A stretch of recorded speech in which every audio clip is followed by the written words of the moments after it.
শুরু হচ্ছে রবীন্দ্রনাথ ঠাকুরের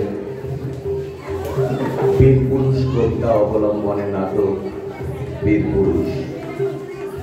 নাট্যরূপ ও পরিচালনা বৈশাখী চক্রবর্তী।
তখন চলেছে, স্বপ্ন থেকে সে উঠেছে, পালকির মধ্যে দিয়ে তার মাকে নিয়ে যায়।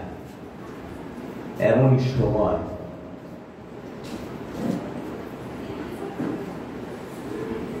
স্বপ্ন দেখে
ও দশ ওই ওই ওই দেখ দিঘির পাড়ে কিসের আলো দেখা যাচ্ছে। মা তুমি ভয় পেও না, হয়তো গ্রামের লোকেরা মশাল জেলে কোথাও যাচ্ছে, কিন্তু এখানে তো কোনো ঘর বাড়ি মানুষজন কেউ নেই, তাহলে কিসের আলো বলতো? তুমি একদম ভয় করো না, আমি তো আছি তোমার সঙ্গে। কিন্তু আমি যা ভাবছি, যদি তারা হয়, যদি ওরা ডাকাত হয়, ডাকাত এলে দেখো না কি করবো। কিন্তু খোকা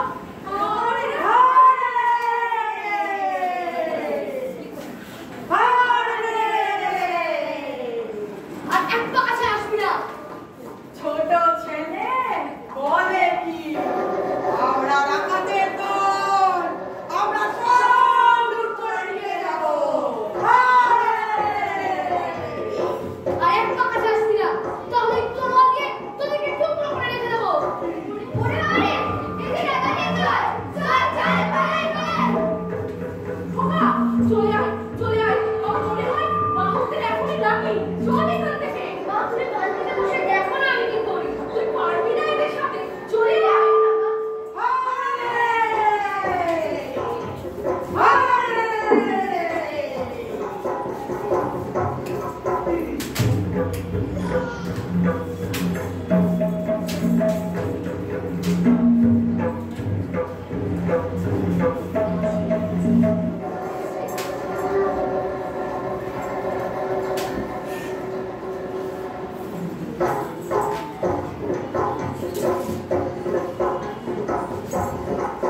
মা বালতিতে নেবে এসো, লড়াই থেমে গেছে।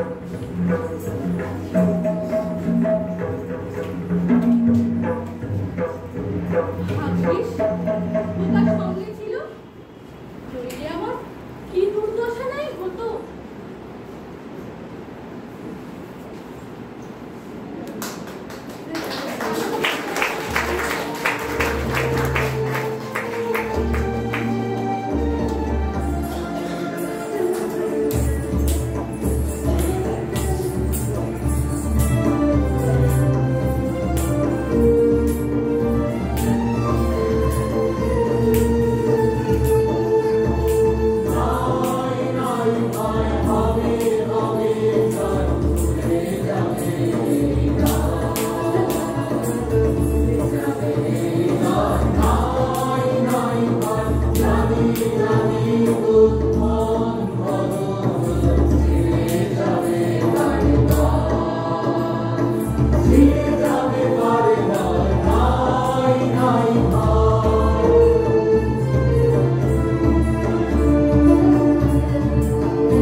দাদা বলতো কেমন করে হবে, খোকার গায়ে এত কি জোর আছে, পাড়ার লোকে সবাই বলতো শুনে।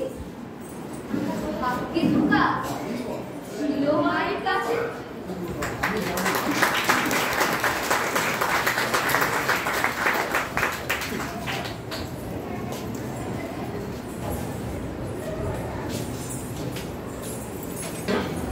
আজকের এই অসাধারণ উপস্থাপনার জন্য একেবারে শুরু থেকে শেষ পর্যন্ত শ্রাবন্তী সিনহা যা করেছে তা মানবিক।